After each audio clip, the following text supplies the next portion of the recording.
अगर एक ही बंदे ने 6 गोलियां चलाई हैं तो वो 6 गोलियां मुख्तलिफ बंदों पे अलर्ज कर दी जाती हैं। उसने गोली मारी तो यहाँ पर दाएं पिंडली पे आके लगी, उसने गोली मारी तो हाथ पे आके लगी, यानी सबको रोल देकर उसको किसी तरीके से पूरे ख़ानदान को फंसाना होता है। मेरा ये मानना है अगर वीडियो बन गई है, 2 बंदे नज़र आ रहे हैं तो 6 बंदे तो वैसे ही आउट हो जाने चाहिए। ऐसा नहीं होता, राइट।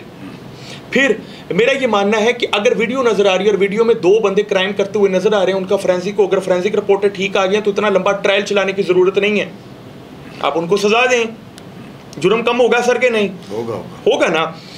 यानी पूरा criminal justice system as well as civil justice system, उसमें मॉडर्नाइजेशन की ज़रूरत है। आज अगर मैं सिविल जस्टिस सिस्टम की बात कर लूँ तो वही सिविल केस आप फाइल करते हैं तो पहले एडी, टीसीएस, रजिस्ट्री, समन, अखबार, इश्तिहार और वही चीज़ें रिपीट होती हैं। आप मुझे बताएं आज के जदीद दौर में क्या इन सारी चीज़ों की ज़रूरत रह गई है? क्या आप इश्तिहार पकड़ के कोर्ट के अंदर लगा दें? अखबार कौन पढ़ता है? कोई नहीं पढ़ता। तो उस केस को अखबार में निकालने का क्या तल्लक बनता है? कोई तुक है? नहीं। लेकिन जब तक अखबार इश्तिहार नहीं होगा आप एक्स पार्टी डिग्री भी नहीं हासिल कर सकते। वही इसका निज़ाम चल रहा है। यानी फिर एक बंदे ने मेहनत करके उस अगली पार्टी को नोटिस में भेज रहा, अगली पार्टी नहीं आ रही, साल लग जाता है, वो केस डिग्री करवा लेता है। साथ ही दूसरी पार्टी आकर 12(2) की एप्लीकेशन दे देती है कि जी मुझे तो पता ही नहीं था। आज व्हाट्सअप का दौर है, दूसरी पार्टी के नंबर के ऊपर आप नोटिस व्हाट्सअप कर दें, डबल टिक हो गया, फोरेंसिक करवा लें, डबल टिक हुआ है कि नहीं? अगर डबल टिक हुआ है 12(2) की एप्लीकेशन एक्सेप्ट नहीं होनी चाहिए। आज तो दौर है जियो फेंसिंग का। 9 मई के वाकयात में आपने जियो फेंसिंग करके आपने हज़ारों बंदे पकड़ लिए। आप जियो फेंसिंग करवाएं और देखें कि जो समन प्रोसेसर था, जिसने समन पहुंचाना था, क्या वो मौके पर गया भी है कि नहीं? जियो फेंसिंग रिपोर्ट साथ अटैच हो। मेरा पॉइंट समझ रहे हैं? मैं समझ रहा हूं। यानी वो बंदे जो आके फेक खबर देते हैं कि जनाब हम समन पहुंचाए हैं, उनकी जियो फेंसिंग साथ लगी हो। सर बड़ी चीज़ें बदल चुकी हैं। अच्छा मुझे आप एक बात बताएं कि आप ये एक काम ऐसा कर देना कि जो बिल्कुल नया हो, और उससे मेरी नज़र में जो है ना, मेरी अपनी राय है कि बहुत ज़्यादा जल्दी जो है ना चेंज आ जाएगा सारे निज़ाम में। वो एक छोटा सा पॉइंट है। पहले मैंने एक एडवोकेट साहब आए थे, उनका नाम इस वक्त मेरे ध्यान में, उनका मैंने इंटरव्यू किया था, तो बड़े माशाल्लाह मुसलमान उनको करते धरते हैं। तो मैंने उनसे ये कहा था कि एक बंदा जो है ना, इसका नाम किसी FIR में पुलिस ने डालना होता है ना, तो वो उसकी लोकेशन निकालते हैं। अगर प्लेस ऑफ अकरेंस, हर जगह हर वाक़या की एक जायब हुआ होती है, ये तो श्योर बात है। उर्दू बाज़ार में एक मर्डर होता है, पुलिस वाले किसी को फिट करने लगते हैं, उसकी सिर्फ लोकेशन निकलवाते हैं। अगर उस टाइम के दौरान उसकी लोकेशन उर्दू बाज़ार की आ गई है ना, उन्होंने ये नहीं देखना कि ये किसी काम गया था, उन्होंने उठा के उसे फिट कर देना। अब जो शादी होते हैं, आपको पता है कि FIR में 2 शादी ना हो तो FIR ही नहीं कटती। वो शहादी जो हैं, ज़ाहिर है कि वो एक बंदा अगर कत्ल करने के लिए आ रहा है तो वो प्लान करके आ रहा है, वो फ़ोन घर भी रख सकता है। अगर एक बंदा कत्ल होने के लिए जा रहा है तो उसको तो नहीं पता मैंने मर जाना, उसका मोबाइल तो अपने पास होगा। तो आज तक ये शहादी जो हैं, इनकी किसी ने लोकेशन क्यों नहीं ली? FIR में जो शहादी बनते हैं, तो क्या आप अगर जजी से ये कहें कि जनाब अगर एक लोकेशन की इतनी अहमियत है कि एक जायब हुआ पे बंदे की आ गई, उसको फिट कर देते हैं, तो एविडेंस जो होती है वो कहता है मैं पास खड़ा देख रहा था, हम जफा पाया, चूका थले सुटिया ने पिछो इट मार के मार देता। होता है ना ऐसे वाक़यात में, हर FIR में इस तरह होता है। तो वो एविडेंस जो है, जो बंदा शाती बनता है, उसकी ये लोकेशन क्यों नहीं लेते? आप इसके लिए एफर्ट करें ना कि सारा निज़ाम ही चेंज हो जाएगा। देखिए शाहद भाई, हज़ारों ख्वाहिशें ऐसी हैं कि हर ख्वाहिश पे दम निकले, बहुत निकले मेरे अरमा, मगर फिर भी कम निकले। आपकी बात बड़ी इंटरेस्टिंग है, ये चीज़ ज़रूर होनी चाहिए। आपके और मेरे इंटरव्यू के दौरान ही मेरे पीछे मेरे एक एसोसिएट बैठे हैं जी जी, इनके ऊपर एक 489F का पर्चा हुआ, चेक डिसऑनर का। जी जी, चेक डिसऑनर का पर्चा ये है, 25 लाख चेक था, 25 लाख के चेक के ऊपर डिसऑनर का पर्चा ये हो गया कि इसने मुझे पैसे नहीं दिए और वो जो चेक है वो डिसऑनर हो गया, उसके बाद पर्चा हो गया। अब ये नॉन बेलेबल ऑफेंस है, बेल नहीं मिलती। अच्छा, प्री रेस्ट हमने बेल करवाई अपने लड़के की, और प्री रेस्ट बेल करवाने फाइल की इंटरम हो गई।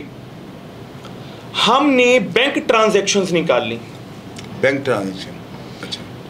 खुशकिस्मती से लड़का अक्लमंद था, उसने अपनी सारी बैंक ट्रांजैक्शंस के जरिए पैसे भेजे थे, कैश नहीं दिया। अब तमाम पैसों की बैंक ट्रांजैक्शन का प्रॉपर एविडेंस बनाकर मसदका कापी निकालकर हमने कोर्ट में सबमिट करवाया।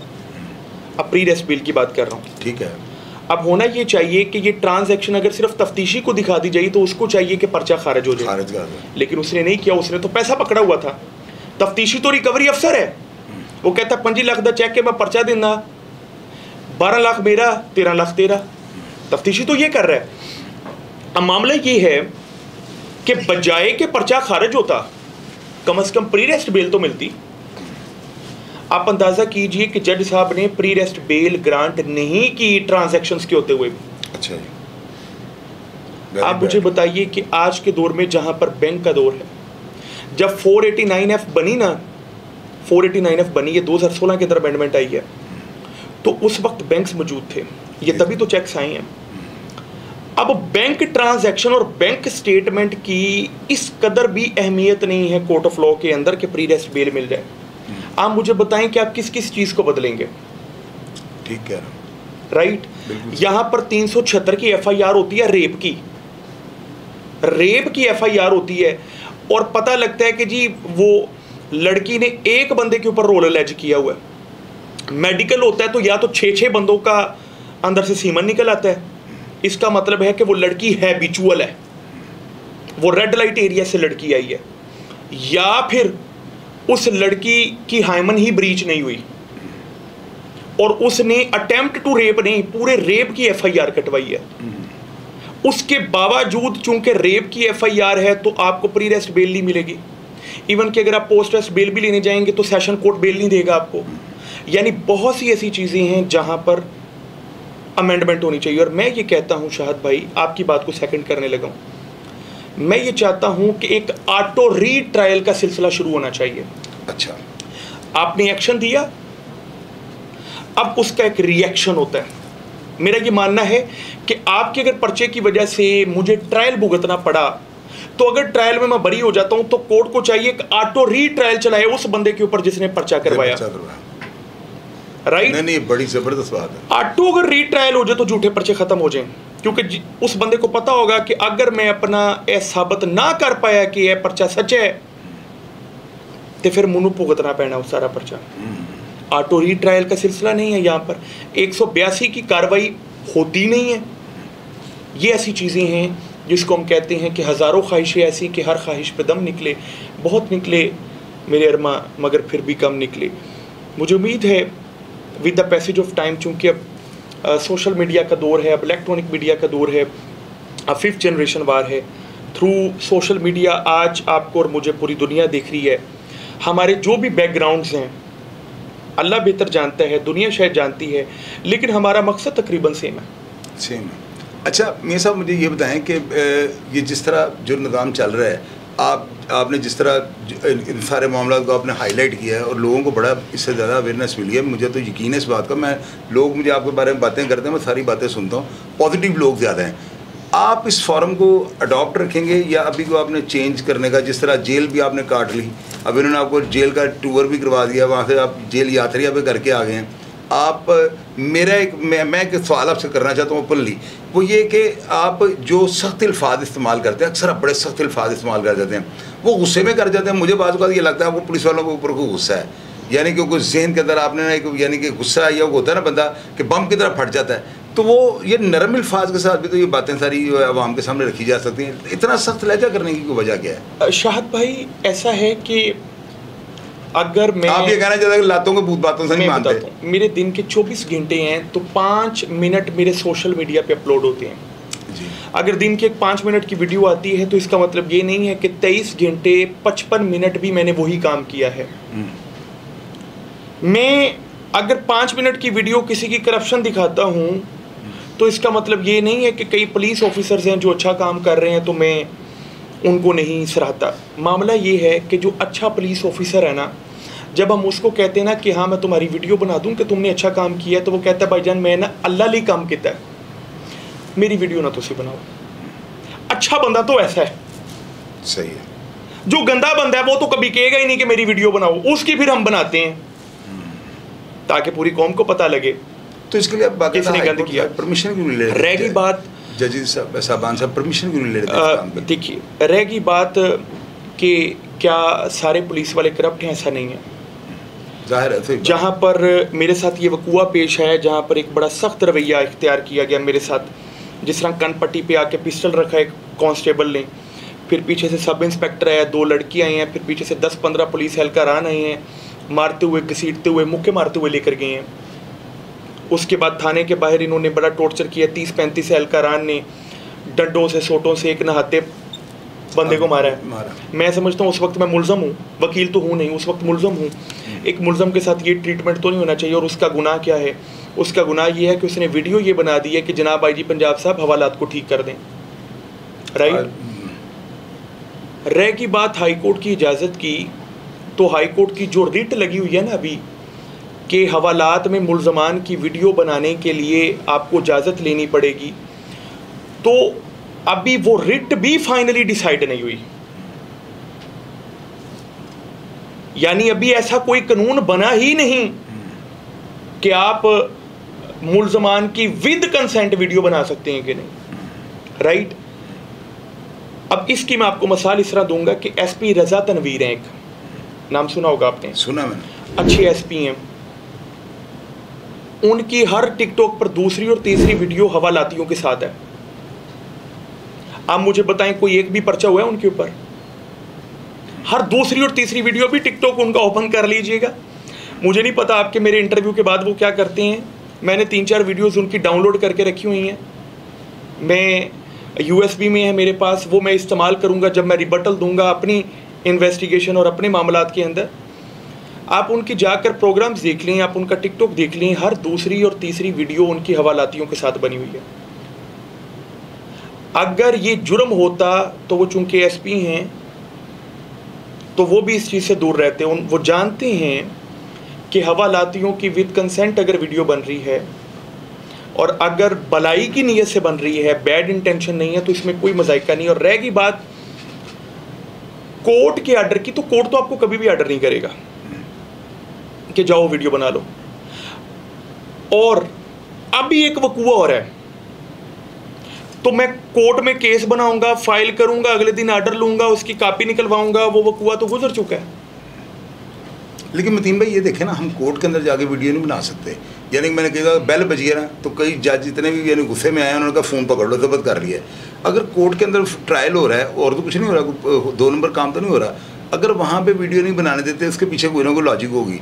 तो पुलिस अफसरान ने गिला पता क्या किया है, जिनके साथ मेरा कॉन्टैक्ट है, वो कहते हैं कि जी इन्होंने आके जो है ना बाज़ औक़ात असी यानी निकरां पा के लम्बे पे 3 साल अंदर बढ़ के साड़ी वीडियो बनाने लग पैंदे कि हम निकरों के हाल में बैठे थे। वो यानी उनका मतलब ये है कि ये ट्रेस पासिंग करते हैं, यानी कि उन्होंने आके जब थाने के अंदर ना हम किसी भी हालत में बैठे हुए हैं, पता नहीं अंदर क्या कर रहे हैं क्या, तो एक कैमरा ऑन कर लेते हैं। शाह भाई आपका बड़े अरसे से वकला के साथ और पुलिस वालों के साथ चोली दामन का साथ रहा, बड़ा बहुत ज़्यादा रहा है जी। बिल्कुल सही बात। आप मुझे ये बता दें कि क्या पुलिस वाले प्राइवेट हैसियत में बैठे होते हैं या पब्लिक ऑफिशियल की हैसियत में बैठे? हमारी जगह पे बैठे होते हैं। अगर वो हमारी जगह पर बैठे हैं तो क्या हम इसको ट्रेसपास कह सकते हैं? हो ही नहीं सकता, हमारी वो अपनी प्लेस है। दूसरे नंबर पर अगर कोई पब्लिक ऑफिशियल है तो क्या वो कह सकता है कि हम निकरों में बैठे होते हैं?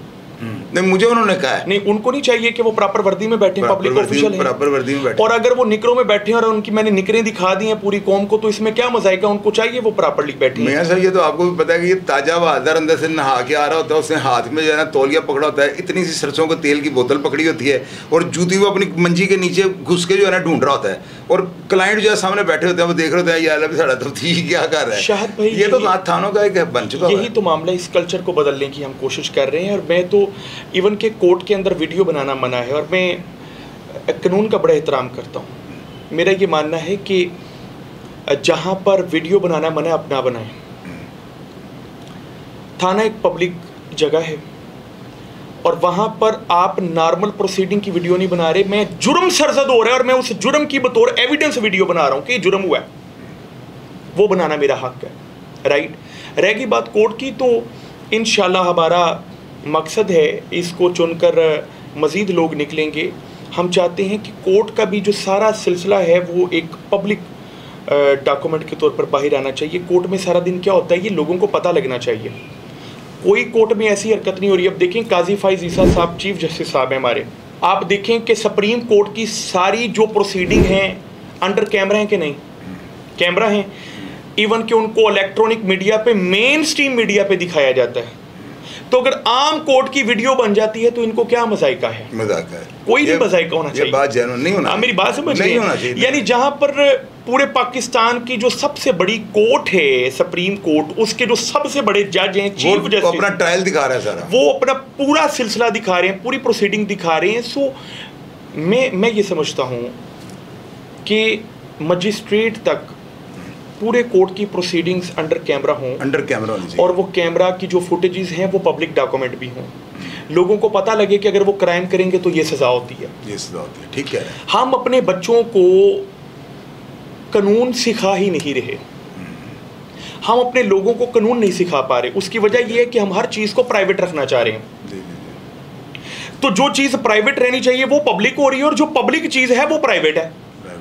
अब ये पब्लिक एरियाज है ना, पब्लिक अथॉरिटीज हैं, पब्लिक अथॉरिटीज पब्लिक होनी चाहिए, उनको प्राइवेट रहने का हक नहीं है, और प्राइवेट चीजें प्राइवेट रहनी चाहिए। यहां पर प्राइवेट रूम्स में कैमरास लगते हैं, प्राइवेट रूम वो वीडियोस पब्लिक हो जाती हैं, और पब्लिक एरिया के अंदर अगर कोई वीडियो बना ले तो उसके ऊपर पर्चे हो जाती हैं। So these are the things which needs to be amended, I think, and I guess कि with the passage of time all over the world people are considering it कि मॉडर्न टेक्नोलॉजी का इस्तेमाल करते हुए लोगों को गाइड किया जाए।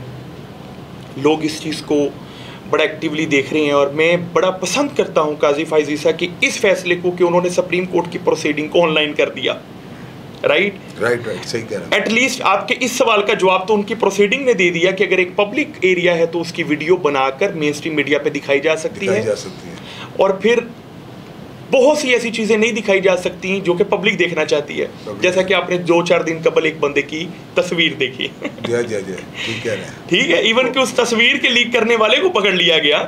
खैर, यहाँ पर ऐसी बहुत सी चीज़ें हैं जो मैं समझता हूँ कि कौम को समझ आ गई हैं, और अदारों को भी जल्द समझ आ जाए तो बेहतर है, क्योंकि अदारे हमारे तभी मजबूत होंगे जब कौम उनकी इज्जत करेगी, और कौम तभी इज्जत करेगी जब अदारे कानून की पासदारी करेंगे। और कानून की पासदारी यही है कि कानून जो तहफ़्फ़ुज़ फराहम करता है एक बंदे को, वो तहफ़्फ़ुज़ उसको मिलना चाहिए। मुझे बतौर वकील तहफ़्फ़ुज़ मिलना चाहिए। मैं इवन कि ये कहता हूँ कि मान लीजिए कि मैं एक मुल्ज़म था भी एक पर्चे में, तो मुझे मेरे चैम्बर से उठाया गया, वकला प्रोटेक्शन एक्ट की खिलाफ वर्जी हुई है। एक बंदा, एक क्लाइंट सबसे डर कर एक वकील के चैम्बर में आकर बैठता है, उसको तहफ़्फ़ुज़ होता है, वो चैम्बर में आके ऐसा समझता है कि अब मैं महफूज हो गया। उस चैम्बर के अंदर अगर वकील महफूज नहीं होगा तो उस चैम्बर का तकद्दुस आपने पमाल कर दिया। राइट।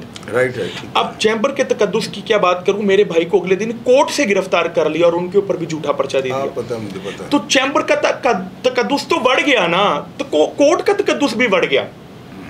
वरना कोर्ट का तो ये तकद्दुस होता था कि पुलिस की मजाल नहीं होती थी कोर्ट के गेट को फलांग कर अंदर आने की। आज आप अदालतों के अंदर जाकर देखें तो वो पुलिस फोर्ट नजर आ रही हैं। पुलिस फोर्ट का मतलब समझते हैं आप, कि पुलिस के किले हैं, 10-10, 12-12 वकील हैं, 200-200 की नफरी है, डंडे पकड़ के खड़ी है। राइट। दहशतगर्दी अदालत में चले जाएं तो आपको लगेगा ही नहीं अदालत है, आपको लगेगा आप किसी ऐसे थाने में आके बैठ गए हैं जहां पर वकील भी मुल्ज़मान है और जहां पर मुल्ज़मान मुजरमान है। अच्छा, ये मतीन भाई, एक सवाल बड़ा इंपॉर्टेंट रह गया और आखिरी सवाल है मेरा, क्योंकि आपका टाइम बड़ा कीमती है, मैंने ज़्यादा टाइम ले लिया आपका। कोई मसला। आप मुझे ये बताएं कि आप उसी अज़म के साथ अभी भी कायम दायम हैं, या आपने सोचा कि अब मैं थोड़ा सा यू टर्न जिसे कहते हैं, या मैं कोई बैक फुट पे आऊँगा, या मैं कोई अगला लाया अमल जो है उसको अनाउंस करूँगा, या क्या करूँगा, या आप जो चीज़ जो काम कर रहे थे उसको आप इबादत समझ के कर रहे थे और उसी अज़म पे आप कायम रहेंगे, या इसमें थोड़ी सी चेंजिंग लेके आएंगे वक्त की नज़ाकत के मुताबिक? देखिए, मेरी गिरफ़्तारी पहली हुई और मैं 4 दिन हवालात में रहा, फिर 25 दिन मैं जेल में रहा, 29वें दिन मैं बाहर आया हूँ। उसके सिर्फ 2 दिन बाद मैं दोबारा गिरफ़्तार कर लिया जाता। अच्छा। अगर तो मेरी अज़म में कमी होती तो शायद मैं उस रैली में भी शिरकत ना करता। मेरी बड़ी पुरअमन वो रैली थी, और बड़ी पुरअमन रैली को नक्शे अमन के लिए ख़तरा बनाकर उसके ऊपर तशद्दुद हुआ, आंसू गैस, शेलिंग, और वहाँ पर मैं एक प्रेस कॉन्फ्रेंस कर रहा हूँ, शायद आपकी इल्म में है या नहीं कि मैं दूसरी प्रेस कॉन्फ्रेंस कर रहे थे, आपको ले गए कैश के। और प्रेस कॉन्फ्रेंस में मैं ये बोल रहा हूँ कि जनाब चीफ जस्टिस साहब, आपकी मेहरबानी है, हम वकला सारा दिन कोर्टों के अंदर नहीं घूम सकते। आप आधी कोर्ट लाहौर में सेंटर में रखेंगे, आधी मॉडल टाउन शिफ्ट कर देंगे, चंद आप कैंट में फाजिया में ले जाएंगे, चंद शादरा में कर देंगे। हम वकील सारा दिन नहीं घूम सकते सफ़र के अंदर। क्लाइंट तुम्हारा घर बैठा हुआ है, वो हमारे पास एक मरतबा केस बुक करने आ गया, उसके बाद सारा काम तो वकील ने करना है। अगर वकील सारा दिन सिर्फ घूमता फिरता रहेगा तो क्लाइंट को क्या वो तहफ़्फ़ुज़ देगा? एक बड़ा लॉजिकल चीज़ है ना। लॉजिकल है। ये मैं चीफ जस्टिस साहब को मैंने मुखातब करते हुए बताया। मैंने चीफ मिनिस्टर साहिबा को मैंने कहा कि चीफ मिनिस्टर साहिबा, ये ऑर्डर एक एग्जेक्टिव ऑर्डर है, आप इस ऑर्डर को बैक कर सकती हैं। लाहौर के अंदर 30,000 वकला प्रैक्टिस कर रहे हैं, 30,000 वकला नहीं चाहते कि वो सारा दिन सफ़र करते रहें। आपकी मेहरबानी है, ये नोटिफिकेशन वापस ले लें। अब मुझे बताएं कि ये बात अगर मैं प्रेस को बता रहा हूँ तो इसमें कौन सी गलत बात है? अरे ठीक है वो बात, लेकिन अपना मुझे प्रेस कॉन्फ्रेंस करते हुए उन्होंने दोबारा गिरफ्तार किया। प्रेस कॉन्फ्रेंस भी बड़ी धुआंधार थी ना, बड़ी बरूद उसमें से निकला। देखिए मुझे उन्होंने वो बार बार कान में बता रहे हैं पुलिस फाड़ लेगी, पुलिस फाड़ लेगी, तो मैंने कहा फाड़ ले। नहीं, आप हिले भी नहीं है। मैंने 2 दफ़ा वीडियो पीछे करे थे, शायद मियाँ साहब कोई जेल काट के आके हिल गए, लेकिन आप ये है कि मैं जब जेल में था मैंने सूरह यूसुफ को बड़ा डिटेल्ड दोबारा पढ़ा। तो हज़रत यूसुफ अल्लाह से मुखातब होते हुए कहते हैं कि ए अल्लाह मुझे बुराई से बचा ले, चाहे मुझे कैदोबंद की सोबतें मिल जाएं। तो वो जब ये लाइन मैंने पढ़ी तो मैंने देखा कि ये तो अंबिया की सुन्नत है कि आप बुराई से बच जाएं, चाहे कैदोबंद की सोबतें बर्दाश्त करनी पड़े। ये महीना 1.5 महीना अगर कोई जेल काट लिए, मेरे भाई अभी तक जुडिशल कस्टडी में हैं, इसका मतलब ये तो नहीं है कि ये कोई सॉफ्टवेयर अपग्रेड हो गया है, ये नफरत अपग्रेड हो गई है। आप किसी बंदे को इस तरह नहीं दबा सकते। ये एक स्प्रिंग की मानद है, आप स्प्रिंग को जितना दबाएंगे स्प्रिंग उछलेगा। यहाँ पर डिपार्टमेंट्स को समझना चाहिए कि कोई बंदा अगर आपके अंदर गलती को निकाल रहा है तो उसको तनकीद समझें, उस तनकीद के को पॉजिटिव लेते हुए आप उस चीज़ को ठीक करें। आईजी पंजाब साहब को कुछ हद तक मैं खराज तहसीन भी पेश करूँगा, उन्होंने बड़ी चीज़ें ठीक की हैं, चाहे वो माने या ना माने। मेरा ये इंटरव्यू वो सुन रहे होंगे। मैंने वीडियो जो बॉडी कैम थे वो लगाने के लिए मैंने वीडियो बनाई, वो 6 मिलियन उसके ऊपर व्यूज़ आए। मैंने देखा कि वो हमारी बात माने ऑफिशियली या ना माने। चीफ मिनिस्टर साहिबा ने कहा कि जी हम बॉडी कैम का इस्तेमाल करेंगे, आईजी पंजाब साहब का भी ऐलान आ गया जी बॉडी कैम लगेंगे। अब मुझे पता है कि पिछले 77 सालों से ये सोए हुए थे, तो मेरी वीडियो लगाने के ठीक 3 महीने बाद ये आर्डर क्यों होना शुरू हो गए, राइट? तो मैंने उस सोशल मीडिया का इस्तेमाल करके मैंने इन मुख्तदर हलकों को बताया कि यार आप इसको ठीक करें। अगर कोई मेरे डिपार्टमेंट के ऊपर तनकीद करता है तो मैं उसको बुरा नहीं समझता, मैं उसको कहता हूँ ठीक है, अगर ये काबिल तनकीद है तो हमें इसमें ठीक होना चाहिए। अगर मैं किसी डिपार्टमेंट के अंदर गलतियों को तलाश कर मैं चाह रहा हूँ कि वो डिपार्टमेंट ठीक हो जाए, आवाम सलूट करे पुलिस ऑफिसर्स को, तो मेरी बात को क्रेडिबिलिटी समझते हुए अपने लिए उसको मुझे खराज तहसीन पेश करें, बजाय कि आप मेरे ऊपर पर्चे देकर मेरे ऊपर जुल्म तशद्दुद करके आप लोगों दबाने की कोशिश करें। सर मुझे तो दबाना है, आप लोगों के दरमियान मजीद गंदे हो रहे हैं। आप देखें कि अब आप कोई पुलिस ऑफिसर कोई टिकटॉक पे वीडियो चढ़ाता है तो नीचे गालियाँ। मैं ये चाहता हूँ सलूट हो, कोई पुलिस ऑफिसर गुजरे लोग सलूट करें, वो नहीं मिल रहे। क्यों? मोराल नीचे चला गया। क्यों जा रहा है?